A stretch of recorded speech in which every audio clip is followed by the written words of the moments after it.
After almost 2 decades, a spending of over $2 trillion and sacrifices of hundreds of thousands of civilians and military personnel. Where do you think Afghanistan is headed today? Well, no prizes for guessing. Back to square one. As US forces and its other allies start drawing down their presence, the insurgent Taliban are on a territory recapturing spree. And you know who is supporting them? The one who wants this to happen dearly, or say desperately, the perpetual defaulter Pakistan. From donation drives to diplomatic theft, Islamabad is providing it all to keep Taliban's violent campaign running. And here in our show, for some, we have evidence available, and the rest has come from the horse's mouth himself. A 51-minute interview of the Pakistan Foreign Minister Shah Mahmood Qureshi to an Afghan news channel this week has laid bare the nefarious designs of Islamabad vis-a-vis Afghanistan. The agenda is clear, and they are working overtime to accomplish it: undermine the democratically elected government, downplay Taliban's violent campaigns, and propose a deal where Islamabad could have a greater say in Afghanistan's domestic policies. And this came across when Qureshi was trying to be a large-hearted statesman preaching peace to the world.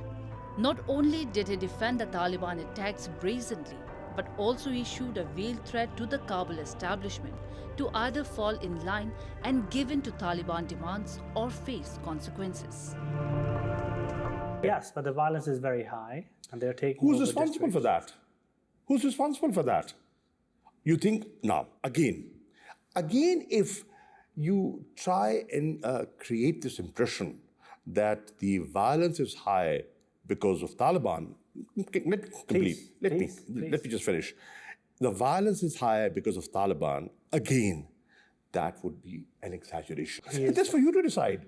I can't tell you what to do, but if both sides, listen, if the Taliban stick to their position, right, and the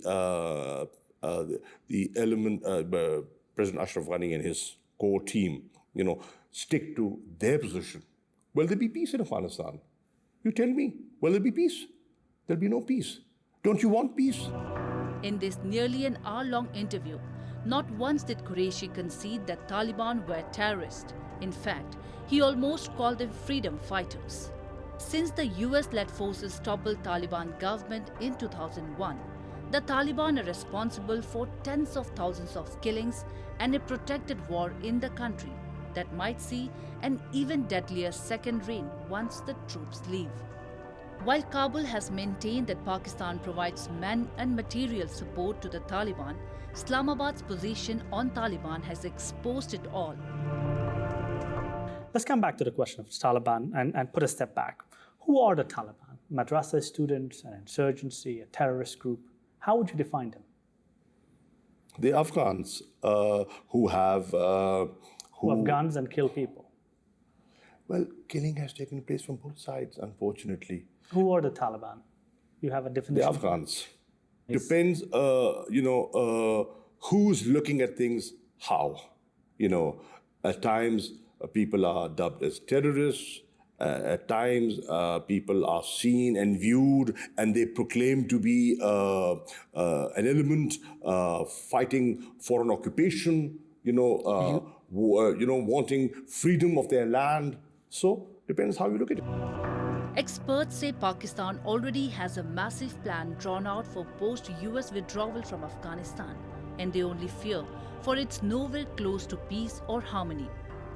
As per a report by Voice of America quoting locals, the donations to the Afghan Taliban are on upswing in Pakistan border regions as the militant group intensifies attacks against Afghan forces.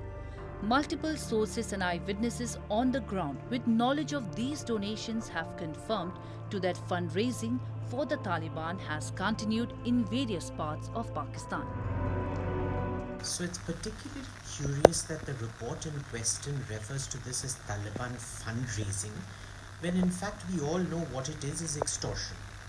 What the Taliban does is they go ask for money, but you're not exactly being asked, right? It's extortion.